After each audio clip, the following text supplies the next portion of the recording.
So every year in the Alps mountain Davos में Switzerland में world के top players, top celebrities, world के top politicians, specially businessman जमा होते हैं। पर क्यों? हर साल वहाँ पे जाके क्या ही करते हैं भाई? खाली वैकेशन तो करते नहीं होगे। वहाँ पे जो वर्ल्ड इकोनॉमिक फोरम शुरू हुआ है फ्रॉम लास्ट 50 ईयर्स, तो वहाँ पे एक्चुअली होता क्या है वही अपन इस वीडियो में देखेंगे। सो इन 1971 एक जर्मन मैकेनिकल इंजीनियर ने, जिसका नाम क्लाउस श्वाब है, उसने वर्ल्ड इकोनॉमिक फोरम एस्टेब्लिश किया।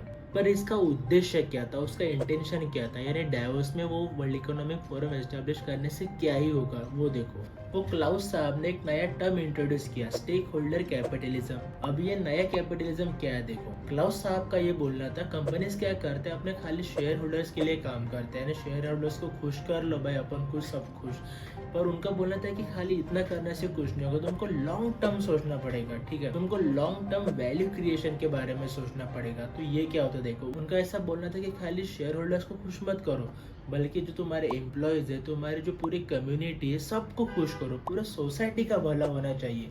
ये हो गया भाई स्टेक होल्डर कैपिटलिज्म। और अगर ये सब लोगों को अगर तुमको खुश करना होगा, तो तुम पूरे बिजनेस, जो वर्ल्ड के टॉप बिजनेस प्लेयर्स है ना, उन तुमको सबको साथ में आना पड़ेगा और तुमको कुछ सर्टेन ब्रेनस्टॉर्मिंग करने पड़ेगी। इसलिए वो सब मिलके डायोस में आते थे और कुछ बहुत खतरनाक दिमाग लगाते थे कि पूरे मेजर ग्लोबल इशू को कैसे सॉल्व करे और बिजनेस कैसे आगे लेके जाए, जिसकी वजह से पूरे सोसाइटी का ग्रोथ हो। तो फिर उन्होंने शुरू किया 1000 मेंबरशिप के साथ वर्ल्ड के टॉप लीडिंग कंपनीज को उन्होंने मेंबरशिप बनाया। पर वो तो वहां पे नहीं रुके भाई। पुराने दिनों में तो वो प्लेटफॉर्म यूज किया जाता था in order to break the tension between the political leaders. अभी फॉर एग्जांपल देखो, मोदी और पुतिन के बीच में कुछ आनातानी हो गई, तो वो वहां पे आएंगे, डायोस में आएंगे, ठंडे ठंडे हवा खाएंगे और वहां पे बात करेंगे भाई, क्योंकि वो तो कोई ऑफिशियल प्लेटफॉर्म है नहीं, वो तो एक प्राइवेट प्लेटफॉर्म है। तो वहाँ पे वो बात करेंगे कि वहाँ पे अपने आपस के जो मतभेद है वो कैसे सॉल्व किए जाए। तो उसके लिए भी वो प्लेटफॉर्म बहुत तरह से यूज किया जाता है। और आज के दिन में जो अभी 2024 का जो डायोस मीट हो रहा है, डायोस समिट हो रहा है, वहाँ पे तो वर्ल्ड के टॉप प्लेयर्स आए, यानी यूएस हो गया, इंडिया हो गया, चाइना हो गया, फ्रांस हो गया, सब टॉप प्लेयर्स आ गए, यूनाइटेड नेशंस, वर्ल्ड बैंक, वहाँ के भी प्लेयर्स आ गए, ठीक है।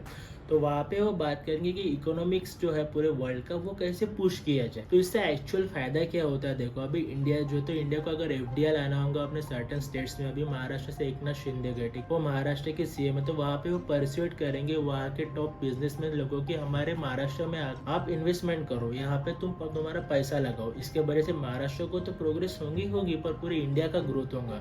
इसलिए डायोस समिट बहुत इंपॉर्टेंट बन जाता है अक्रॉस द वर्ल्ड वाइड, क्योंकि वहाँ पे टॉप प्लेयर्स आते हैं, टॉप परस्यूडर्स जाते हैं, कि टॉप पॉलिटिशियंस जाते हैं कि हमारे कंट्री में आके आप इन्वेस्टमेंट करो। और इसी के साथ अगर कोई ह्यूमैनिटेरियन प्रॉब्लम हो गया या क्लाइमेट को लेके प्रॉब्लम हो गया, तो वहाँ पे भी उसके ऊपर बहुत सारी बातें होती है। वहाँ पे टॉप के सेलिब्रिटीज जाते हैं, स्पिरिचुअल लीडर्स तक जाते हैं और फिर वहाँ पे डिस्कस करते हैं कि भाई हर प्रॉब्लम का क्या सोल्यूशन निकाला जा सकता है। वर्ल्ड इकोनॉमिक फोरम हर साल ग्लोबल कॉम्पिटिटिव इंडेक्स जारी करता है और उसी के साथ ग्लोबल जेंडर गैप इंडेक्स भी जारी करता है। सो जो latest global gender gap report आया है ना भाई, तो उसमें इंडिया 127 रैंक में है 146 कंट्रीज में से, यानी अपन इतने नीचे हैं। ये सब वर्ल्ड इकोनॉमिक फोरम करता है जो डायोस में होता है और वहाँ पे दिमाग लगाते हैं कि भाई क्या किया जाए वर्ल्ड को बेस्ट बनाने के लिए, शायद मार्स पे भी पहुंच जाए अपन लोग।